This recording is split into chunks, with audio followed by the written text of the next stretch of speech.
श्यामची आई. लेखक साने गुरुजी. प्रारंभ. पुष्कळ वेळा मनुष्याचा मोठेपणा त्याच्या आईबापांवर अवलंबून असतो. त्याचे पुढचे बरे वाईट जीवन त्याच्या आईबापांवर अवलंबून असते. त्याच्या बऱ्या वाईटाचा पाया लहानपणीच भरला जातो. पाळण्यात असतानाच, आईच्या अंगाखांद्यावर खेळत असतानाच पुढील जीवनाच्या विकासाचे बी पेरले जात असते. मुलांच्या शिक्षणात जास्तीत जास्त वाटा आईबापांचा असतो व त्यातही आईचा अधिक. जन्म झाल्यानंतर आईच्या सान्निध्यात त्याच्या लहानपणी तरी त्याचा बहुतेक वेळ जातो. तो आईजवळ हसतो, आईजवळ रडतो, आईजवळ खातो पितो, आईजवळ खेळतो, खिदळतो, झोपतो, झोपी जातो. आईजवळ त्याची उठबस सुरू असते. म्हणूनच खरी शिक्षणदात्री आईच होय. श्यामला त्याच्या भाग्याने थोर माता मिळाली होती. दररोज तो आपल्या आईला मनात धन्यवाद देत असे. कधी कधी 4 अश्रूंनी तिचे तर्पण करीत असे. आश्रमातील मित्र त्याची जीवनकथा पुष्कळ वेळा विचारित, परंतु श्याम सांगत नसे. आश्रमातील इतर सारे सवंगडी आपापल्या जीवनातील नानाविध बरे वाईट अनुभव परस्परांना सांगत असत. आपल्या सोबत्यांच्या जीवनकथा ऐकताना कधीकधी एकाएकी श्यामचे डोळे भरून येत असत. त्यावेळी स्वतःच्या जीवनातील तसल्याच स्मृती त्याला येत असत. श्याम, तू सर्वांचे ऐकून घेतोस, पण स्वतःचे मात्र का रे काहीच सांगत नाहीस, असे त्याचे मित्र पुष्कळदा त्याला म्हणत. एके दिवशी असाच आग्रह चालला होता. श्याम भरल्या आवाजाने म्हणाला,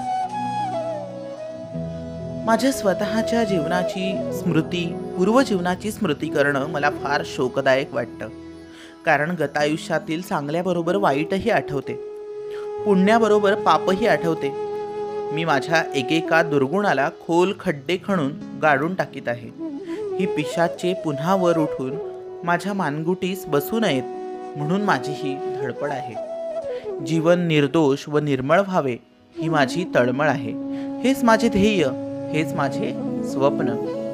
कशाला मागची सारी आठवण मला करायला लावता. केव्हा होईल जीवन माझे निर्मळ ताऱ्यापरी, हुरहुर हीच एक अंतरी. परंतु आम्हाला तुमच्या चांगल्या गोष्टी सांगा. चांगल्या गोष्टींचे चिंतन केल्याने मनुष्य चांगला होत जातो, असे तुम्हीच नेहमी म्हणता, लहान गोविंदा म्हणाला. परंतु आपण चांगलेच आठवले व ते सांगितले तर आपण निर्दोष आहोत असा अहंकारही जडावयाचा, भिका म्हणाला. श्याम गंभीर होऊन म्हणाला, मनुष्याला स्वतःचे अधपतन सांगावयास जशी लाज वाटते, त्याप्रमाणे आपण कसे चढलो व चढत आहोत हे सांगावयासही लाज वाटते. आत्मप्रौढीचा शब्दही माझ्या तोंडून बाहेर न येवो अशी देवाला माझी प्रार्थना असते. नारायण जरा हसत म्हणाला, मी निरहंकारी आहे याचाच एखाद्या वेळेस अहंकार व्हावयाचा. मी आत्मप्रौढी सांगत नाही असे म्हणण्यातच आत्मप्रौढी येऊन जावयाची. श्याम म्हणाला, या जगात जपावे तेवढे थोडेच. ठाई ठाई मोहक मोह आहेत. कोसळावयास कडे आहेत. शक्यतोवर जपावे, यत्न करावे, प्रामाणिकपणे झटावे, आत्मवंचना करू नये. अहंकाराचे रूप फार सूक्ष्म असते. सदैव सावध राहिले पाहिजे. श्यामचा प्रेमळ मित्र राम म्हणाला, आपण काय एकमेकांस परके आहोत? तू व आम्ही अद्याप एकरूप नाही का झालो? आपल्या आश्रमात आता खाजगी असे काही एक नाही. आपण सारे एक. जे आहे ते सर्वांच्या मालकीचे. तू आपली अनुभव संपत्ती का बरे चोरून ठेवतोस? तुझ्याजवळ वादविवाद आम्हाला करावयाचा नाही. आम्हाला सांगण्यात कसली आली आहे प्रौढी? कसला आहे गर्व? तुझ्या जीवनात ही माधुरी, ही सरलता, ही कोमलता, ही प्रेम, हे गोड हसणे, ही सेवावृत्ती, ही निरहंकारिता, कोणतेही काम करण्यास लाज न वाटण्याची वृत्ती, हे सारे कोठून आले ते सांग. आम्ही आजाराची शुश्रूषा करतो, तूही करतोस, परंतु तू आजाराची आई होतेस. आम्हाला का होता येत नाही? तू आपल्या नुसत्या गोड हसण्याने दुसऱ्याला आपलासा करतोस, परंतु त्याच्याजवळ 4-4 तास बसून बोलूनही त्याचे मन आम्हाला ओढून का घेता येत नाही? सांग, सांग, ही जादू कोठून पैदा केलीस? सांग, तुझ्या जीवनात हा सुगंध कोणी मिसळला? ही कस्तुरी कोणी ओतली? श्याम, वऱ्हाडातील एक दंतकथा तुला माहीत आहे का? एकदा वऱ्हाडात एका श्रीमंत व्यापाराचे टोलेजंग घर बांधले जात होते. त्यावेळेस एक नेपाळी कस्तुरी विक्या तेथे कस्तुरी विकावयास आला. श्रीमंत व्यापाराने त्या कस्तुरी विक्यास भाव विचारला. तो कस्तुरी विक्या तिरस्काराने म्हणाला, तुम्ही दक्षिणेतील गरीब लोक काय घेणार कस्तुरी? पुण्याला जाऊन काही खपली तर पाहावयाचे. त्या श्रीमंत व्यापारास राग आला. तो म्हणाला, तुझी कस्तुरी मोज, त्या मातीच्या गाऱ्यात मिसळून देतो. कस्तुरीच्या भिंती दक्षिणेतील लोक बांधतात असे उत्तरेत जाऊन सांग. त्या व्यापाराने सारी कस्तुरी खरेदी केली व गाऱ्यात मिसळून दिली. वऱ्हाडातील त्या घराच्या भिंतींना अजूनही कस्तुरीचा वास येतो असे सांगतात. श्याम, तुझ्या जीवनाच्या भिंती जेव्हा बांधल्या जात होत्या त्यावेळेस कोणी तिथे कस्तुरी ओतली? आमच्या जीवनाला ना वास, ना रूप, ना गंध. तुझ्या जीवनाला हा वास कोठून आला? हा रंग कोणी दिला? सांग. श्यामच्याने आता राहावेना. तो गंभीरपणे व गहिवराने म्हणाला, माझ्या आईचे हे देणे. गड्यांनो, माझ्यात जे काही चांगले आहे ते माझ्या आईचे आहे. आई माझा गुरु, आई माझी कल्पतरू. तिने मला काय काय तरी दिले. तिने मला काय दिले नाही, सारे काही दिले. प्रेमळपणे बघावयास, प्रेमळ बोलावयास तिनेच मला शिकविले. मनुष्यावर नव्हे तर गायी गुरांवर, फुलापाखरांवर, झाडामाडांवर प्रेम करावयास तिने शिकविले. अत्यंत कष्ट होत असतानाही तोंडातून ब्र न काढता शक्यतो आपले काम उत्कृष्टपणे करीत राहणे हे मला तिने शिकविले. कोंड्याचा मांडा करून कसा खावा आणि दारिद्र्यातही स्वत्व व सत्व न गमाविता कसे राहावे हे तिनेच मला शिकविले. आईने जे शिकविले त्याचा पदार्थांशही माझ्या जीवनात मला प्रकट करता आला नाही. अजून माझ्या मनोभूमीत बीज फुगत आहे. त्यातून भरदार जोमदार अंकुर केव्हा बाहेर येईल तो येवो. माझ्या आईनेच जीवनात अत्तर ओतले. मी मनात म्हणत असतो, मदन तरंगी करुणी निवास, सुवास देई मम जीवनास. तीच वास देणारी, रंग देणारी मी खरोखर कोणी नाही. सारे तिचे, त्या थोर माऊलीचे. सारी माझी आई, आई, आई. असे म्हणता म्हणता श्यामला गहिवरून आले. त्याच्या डोळ्यांतून घळाघळा अश्रुधारा गळू लागल्या. भावनांनी त्याचे ओठ, त्याचे हात, त्या हातांची बोटे थरथरू लागली. थोडा वेळ सारे शांत होते. ताऱ्यांची थोर शांती तेथे पसरली होती. नंतर भावनापूर थोडा ओसरला व श्याम म्हणाला, गड्यांनो, माझे असे काही सांगण्यासारखे नाही, परंतु माझी आई कशी होती ते मी तुम्हाला सांगेन. आईचे गुणगान करून हे ओठ पवित्र करीन. आईच्या आठवतील त्या गोष्टी सांगेन. तिच्या स्मृती आळवीन. रोज रात्री एक एक प्रसंग मी सांगत जाईन. चालेल का? हो हो हो चालेल, सारे जण म्हणाले. राम म्हणाला, देवाला मागितला एक डोळा, देवाने दिले 2. गोविंदा म्हणाला, रोजच सुधारस प्यावयास मिळणार, रोजच पावन गंगेत डुंबावयास मिळणार. प्रारंभ समाप्त. रात्र पहिली. सावित्री व्रत. आश्रमातील प्रार्थना झाली. सारे सोबती सभोवती मंडलाकार बसले होते. श्यामच्या मुखचंद्राकडे सर्वांचे डोळे लागले होते. तो भ्रातृसंघ म्हणजे एक अपूर्व दृश्य होते. वाळवंटातील झरा अधिकच सुंदर व पवित्र वाटतो. अंधारात एक किरणही आशा देतो. सध्याच्या निष्प्रेम काळात मला काय त्याचे, अशा काळात असे प्रेमळ संघ म्हणजे प्रेमळ आशा होय. त्या भ्रातृसंघातील प्रेमासारखे प्रेम अन्यत्र क्वचितच पाहावयास सापडले असते. तो आश्रम म्हणजे त्या गावातील जीवनाला, साचीव जीवनाला स्वच्छ ठेवणारा जिवंत व पवित्र झरा होय. गावात सर्वत्र शांतता होती. आकाशात शांतता होती. काही बैलांच्या गळ्यांतील घंटांचा गोड आवाज दुरून ऐकू येत होता. वारा मात्र स्वस्थ नव्हता. तो त्रिभुवन मंदिराला सारखा प्रदक्षिणा घालीत होता. आपली अखंड प्रार्थना गुणगुणत होता. श्यामने सुरुवात केली. माझ्या आईचे माहेर फार श्रीमंत नव्हते, तरी सुखी होते. माहेरी खाण्यापिण्याची ददात नव्हती. माझ्या आईचे माहेर गावातच होते. माझ्या आईचे वडील फार कर्मठ व धर्मनिष्ठ होते. माझी आई सर्व भावंडांत मोठी होती. माझ्या आईवर तिच्या आईबापांचे फार प्रेम होते. माझ्या आईला माहेरी कोणी आवडी म्हणत, कोणी बयो म्हणत. आवडी, खरेच लहानपणापासून ती सर्वांना आवडत असे. बयो, खरेच ती जगाची बयो होती, आई होती. माहेरची गडी माणसे कांडपिणी पुढे मोठेपणीही जेव्हा माझ्या आईला बयो म्हणून हाक मारीत, तेव्हा ती हाक किती गोड वाटे म्हणून सांगू. ती हाक मारण्यात असलेला जिव्हाळा हृदयालाच कळे. माझ्या आईला 2 भाऊ व 1 बहीण होती. माझ्या आईची आई अत्यंत नियमित व दक्ष होती. तिच्या घरातील भांडी आरशाप्रमाणे स्वच्छ असत. माझ्या आईचे लग्न लहानपणीच झाले होते. सासर श्रीमंत होते. सासरची मंडळी गावात सरदार म्हणून मानली जाई. निदान ते तरी स्वतःला तसे समजत. आईच्या अंगावर सोन्या मोत्याचे दागिने होते. पोत, पेट्या, सरीवाकी, गोटतोडे सारे काही होते. भरल्या घरात, भरल्या गोकुळात ती पडली होती. सासरचे तिचे नाव यशोदा ठेवण्यात आले होते. सासरी ती लहानाची मोठी होत होती. कशाला तोटा नव्हता. चांगले ल्यायला, चांगले खायला होते. एकत्र घरात कामही भरपूर होते. उत्साही परिस्थितीत सहानुभूतीच्या वातावरणात काम करावयास मनुष्य कंटाळत नाही. उलट 4 धंदे करण्यात धन्यता व आनंद मानतो. मित्रांनो, माझ्या वडिलांच्या अंगावर ते वयाने 17-18 वर्षांचे झाले नाहीत, तोच सारी जबाबदारी पडली होती. कारण आजोबा थकले होते. वडीलच सारा कारभार पाहू लागले. देवघेव तेच पाहत.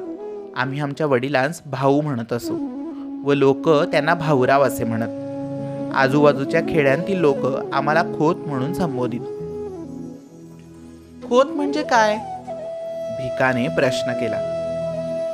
श्याम म्हणाला, खोत म्हणजे गावचा ठरीव शेतसारा वसूल करून सरकारकडे पाठवणारा बिनपगारी दलाल. खोत म्हणजे गावचा ठरीव शेतसारा वसूल करून सरकारकडे पाठवणारा बिनपगारी दलाल. त्याला काही मिळत नाही का? रामने विचारले.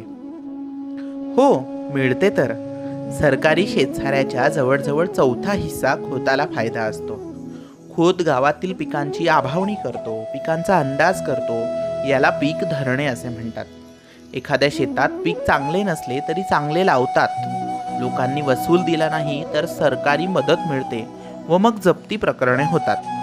ठरल्या वेळी खोताने शेतसाऱ्याचे हप्ते वसूल आला नसला तरी पदरचेच पैसे देऊन भरलेच पाहिजेत.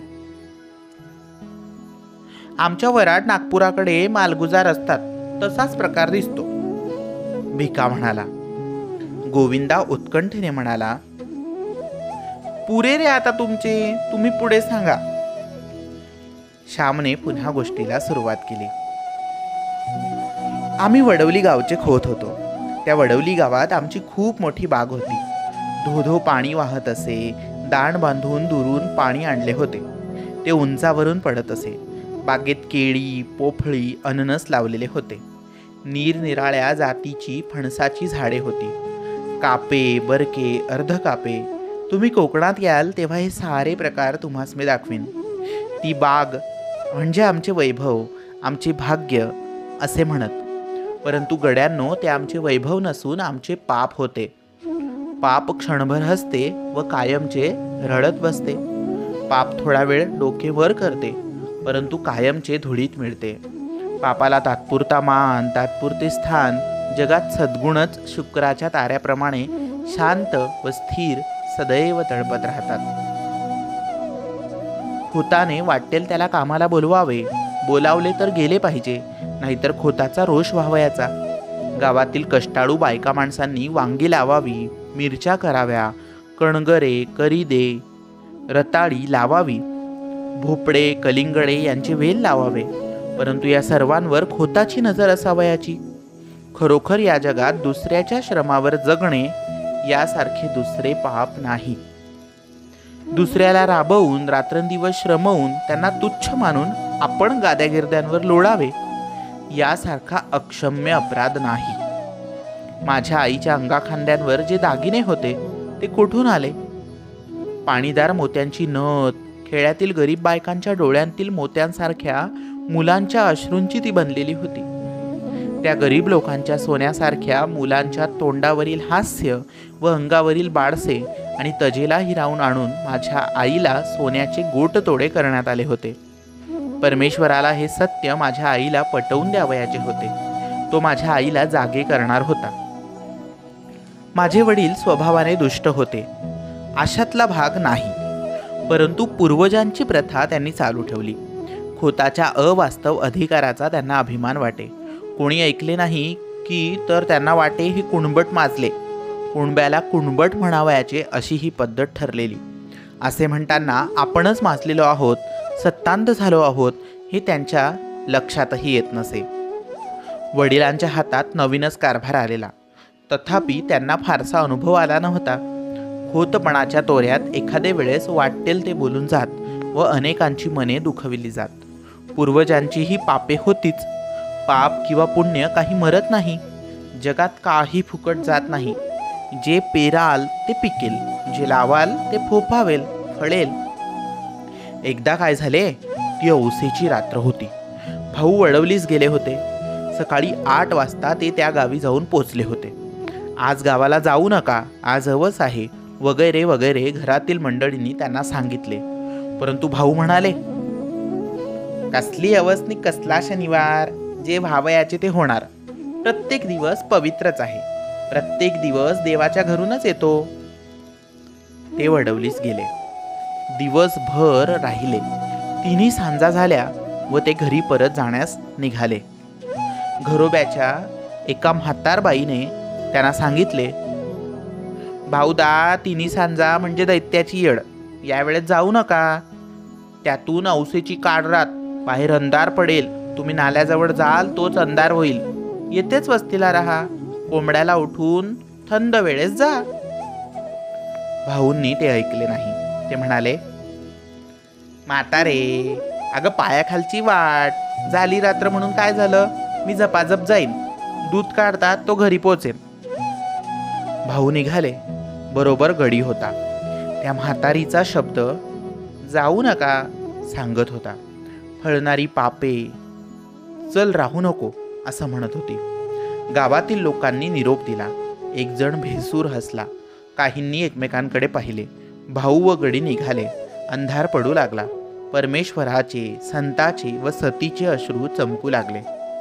वडवली गावापासून 1.5 कोसावर एक पर्ह्या होता. पावसाळ्यात त्याला उतार होत नसे. तो पर्ह्या खोल दरीतून वाहत होता. त्याच्या आजूबाजूस किर्र झाडी होती. त्या झाडीत वाघ सुद्धा असे. तेथून दिवसाढवळ्याही जावयास नवशिक्यास भय वाटे. परंतु भाऊ निर्भयपणे जात होते. त्यांना भीती माहीत नव्हती. भूते खेते, जीव जीवाणू कसलेच भय त्यांना वाटत नसे. भाऊ दरीजवळ आले. एकदम शीळ वाजली. भाऊ जरा चपापले. पाप हे भित्रे असते. झुडपातून अंगाला काव फासलेले चोर बाहेर पडले. भाऊरावांच्या पाठीत सोट्या बसला व त्या सरशी ते मटकन खाली बसले. झटकन गडी पळत गेला. भाऊंना खाली पाडण्यात आले. चोरांच्या हातातील सुरे चमकत होते. भाऊंच्या छातीवर जोर बसला. चरचर मान चिरायची ती वेळ. करंदीच्या जाळीत रात किडे ओरडत होते. शेजारच्या भवनातून एक भुजंग फुत्कार करीत छणकन निघून गेला. चोरांचे तिकडे लक्ष नव्हते. इतक्यात एका म्हातारीने ओरड केली, अरे बामणाला मारले, खोताला मारले रे, धावा धावा. ते चोरही जरा भ्यायले. भाऊ त्या चोरांना म्हणाले, नका रे मला मारू, मी तुमचे काय केले, सोडा मला. ही अंगठी, ही सल्लेजोडी, हे 100 रुपये घ्या, सोडा मला. दिनवाणेपणाने त्या चोरांना ते विनवीत होते. म्हातारीच्या ओरडण्याने कोणीतरी येत आहे असे दिसले. कोणाची तरी चाहूल लागली. चोरांनी त्या अंगठ्या, ती सल्लेजोडी, ते 100 रुपये घेतले व त्यांनी पोबारा केला. ते चोर काही खरे खुनी नव्हते. या कामात मुरलेले नव्हते. पण दारिद्र्यामुळे हे घोर कर्म करावयास ते प्रवृत्त झाले होते. त्या क्रूर कर्माच्या मुळाशीही दया होती, प्रेम होते. स्वतःच्या मुलाबाळांच्या प्रेमाने त्यांची खाखा दूर व्हावी म्हणून ते मांग तो खून करू पाहत होते. कोणी म्हणतात की जगात कलह, स्पर्धा हेच सत्य आहे, परंतु त्या कलहाच्या मुळाशी, त्या धडपडीच्या मुळाशीही प्रेम आहे. ते प्रेम संकुचित आहे एवढेच. सृष्टीचे अंतिम स्वरूप प्रेम आहे, युद्ध नाही. सहकार्य आहे, द्वेष वा मत्सर नाहीच. असो, भाऊंच्या बरोबरचा गडी जो पळत सुटला तो थेट आमच्या पालगड गावी गेला. त्याने घाबऱ्या घाबऱ्या आमच्या घरी जाऊन सारी हकीकत सांगितली. आमच्या घरातील व गावातील पुरुष मंडळी लगेच चालून गेली. पालगडला पोलीस ठाणे होते, तेथे वर्दी देण्यात आली. घरात बातमी येताच आकांत झाला. साऱ्यांच्या तोंडचे पाणी पळाले. घरात दिवे लागले होते, परंतु साऱ्यांची तोंडे काडवडली होती.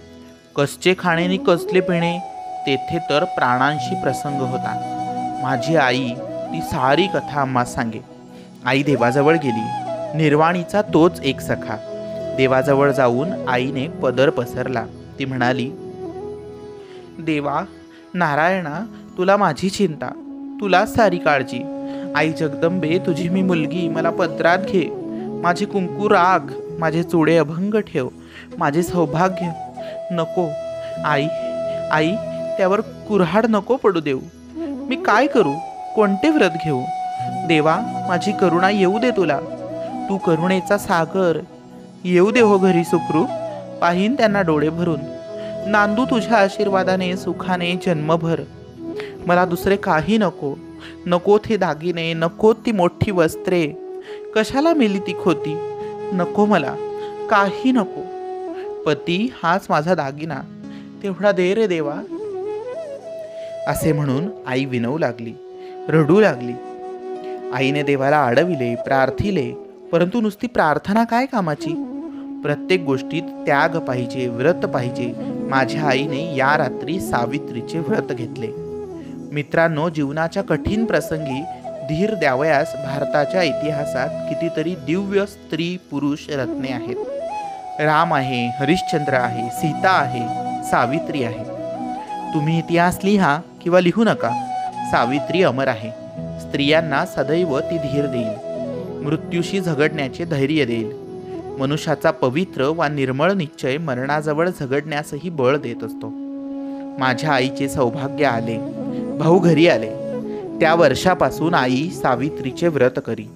दरवर्षी ज्येष्ठी पुनव येण्याच्या आधी 2 दिवस ती उपवास सुरू करी. घेतलेले व्रत कधी सोडता येत नाही. या व्रतात वटपूजा करावयाची असते. आकाशाला कवटाळू पाहणाऱ्या चिरंजीव अक्षय वटाची पूजा करून अक्षय सौभाग्य मिळवावयाचे. वटवृक्षाप्रमाणे कूड वाढो, ते जगाला छाया देवो, आधार देवो. वटवृक्ष उंच वर जाऊन जणू स्वशरीराने देवाच्या पायाला स्पर्श करतो. त्याप्रमाणे कुळालाही वर जाण्याची, उन्नत होण्याची सदैव इच्छा असो. वटवृक्षास अनेक पारंब्या व तणावे फुटतात. त्याप्रमाणेच कूळ विस्तार हो व कुळाला बळकट येवो. या व अशाच शेकडो भावना या वटपूजेने कळत वा नकळत बायकांच्या जीवनात येत असतील. सावित्री व्रताचे दिवस जवळ येत चालले म्हणजे माझी आई गंभीर होत असे. मी त्यासंबंधीचीच एक आठवण सांगणार आहे. आत्तापर्यंतची ही प्रस्तावनाच होती. त्यावेळेस मी 8-9 वर्षांचा असेल. सावित्री व्रताला आरंभ होणार होता. माझी आई हिवतापाने आजारी होती. हिवताप सारखा तिच्या पाठीस लागला होता. या व्रतात 3 दिवस वडाला 108 प्रदक्षिणा घालावयाच्या असतात. आईला जरा चालले तर घेरी येत होती. आईने श्याम अशी हाक मारली. मी आईजवळ गेलो व विचारले, काय आई, काय होते? पाय का चेपू तुझे? आई म्हणाली, पाय नको रे चेपायला, मेले रोज चेपायचे तरी किती. तू सुद्धा कंटाळला असशील हो, पण मी तरी काय करू? आईचे ते करुण शब्द ऐकून मला वाईट वाटले. मी रडू लागलो. आई पुन्हा म्हणाली, श्याम, तू दिवसभर काम करून दमतोस हो, पण उद्यापासून तुला आणखी एक काम 3 दिवस करायला सांगणार आहे. करशील ना तू बाळ? कोणते काम आई? मी कधीतरी नाही म्हटले आहे का? मी म्हटले. आई गैवरून म्हणाली, नाही, तू कधी सुद्धा नाही म्हणत नाहीस. हे बघ, उद्यापासून वटसावित्रीचे व्रत सुरू होईल. मला वडाला 108 प्रदक्षिणा घालता येणार नाहीत. मला भोवळ येईल. कशी तरी पारावर तुझा हात धरून जाईन, पूजा करीन, 3 प्रदक्षिणा घालीन. बाकीच्या प्रदक्षिणा तू घाल हो बाळ. असे म्हणून आईने माझा हात आपल्या हातात घेतला. प्रेमळ व करुण अशा दृष्टीने तिने माझ्याकडे पाहिले. आई, माझ्या ग प्रदक्षिणा कशा चालतील? मी विचारले. चालतील हो बाळ. देवाला डोळे आहेत. देव काही मेला नाही. त्याला सारे समजते, कळते. तू म्हणजे मीच नाही का? अरे, तू माझ्या पोटचा गोळा, माझाच जणू भाग, माझेच तू रूप. तू प्रदक्षिणा घालशील त्या माझ्याच होतील. मी दुबळी, आजारी आहे हे देवाला माहीत आहे. आई म्हणाली, पण मला बायका हसतील. मी नाही जाणार वडावर. शाळेत जाणारी मुले मला बघतील व शाळेत अरे बायको असे म्हणून माझी फजिती करतील. मला लाज वाटते. मी नाही जाणार. शिवाय शाळा बुडेल, मास्तर रागावतील. अशा अनेक सबबी मी सांगू लागलो. आईची म्लान मुद्रा खिन्न झाली. ती म्हणाली, श्याम, आईचे काम करावयास कसली रे राज? हे देवाचे काम. ते करीत असता तुला कोणी हसले तर तेच वेडे ठरतील. देवाचे काम करावयास लाजू नये. पाप करावयास माणसाने लाजावे. श्याम,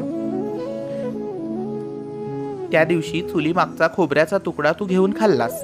मी बघितले, पण बोलले नाही. जाऊ दे, मुलाची जात आहे. परंतु त्यावेळेस तुला लाज नाही वाटली, आणि आता देवाचे काम करावयास तुला लाज वाटते का रे? मग तो भक्तिविजय कशाला वाचतोस? तो पांडव प्रताप कशाला वाचतोस? तुझा आवडता श्रीकृष्ण घोडे हाकी, धर्माघरची उष्टी काढी, काम करावयास, प्रदक्षिणा घालावयास तुला लाज वाटते का? नसलास जाणार तर मी जाईन हो. येऊन जाऊन काय होईल? मी भोवड येऊन पडेन. मरेन तर सुटेन एकदाची. देवाजवळ तरी जाईन. परंतु श्याम, तुमच्यासाठीच जगते रे. असे म्हणून आईने डोळ्यांना पदर लावला. आईचे शब्द माझ्या मनात खोल गेले. माझे हृदय विरघळले, पाझरले, पावन झाले. देवाचे काम करावयास लाजू नको. पाप करण्याची लाज धर. थोर शब्द. आजही ते शब्द मला आठवत आहेत. आजकाल या शब्दांची किती जरुरी आहे. देवाच्या कामाची, देशाच्या कामाची, भारत मातेच्या कामाची आम्हास लाज वाटते. परंतु वाईट पुस्तके वाचण्याची, वाईट सिनेमा पाहण्याची, तपकीर ओढण्याची, विडी सिगरेट ओढण्याची, सुपारी खाण्याची, चैन करण्याची लाज वाटत नाही. पुण्यकर्म, सत्कर्म करण्याची लाज वाटू लागली आहे व असत्कर्म करण्यात प्रौढी व संस्कृती येऊन राहिली आहे. फार वाईट आहे ही स्थिती. मी आईच्या पाया पडलो व म्हटले, आई, जाईन हो मी. कोणी मला हसो, कोणी काही म्हणो, मी जाईन. पुंडलिक आईबापाची सेवा करून मोठा झाला. देवाला बांधून आणता झाला. तुझे काम करून मला तुझा व देवाचा लाडका होऊ दे. शाळेत मास्तर रागावले, त्यांनी मारले तरी चालेल. आई, आई, तुला माझा राग आला का? तुला वाईट वाटले? असे केविलवाणे मी विचारले. नाही हो बाळ, मी तुझ्यावर कशी रागवेन? मला तुझ्यावर रागावता येत नाही हो श्याम. आई म्हणाली, गड्यांनो, मी घरी असलो व वटसावित्री जर आली असली तर वडाला प्रदक्षिणा घालण्यास मी नेहमी जात असे. माझ्या आईचे त्या दिवशीचे शब्द मी कधी विसरणार नाही. पाप करताना लाज वाटू दे, चांगले काम करताना लाज नको. रात्र पहिली समाप्त.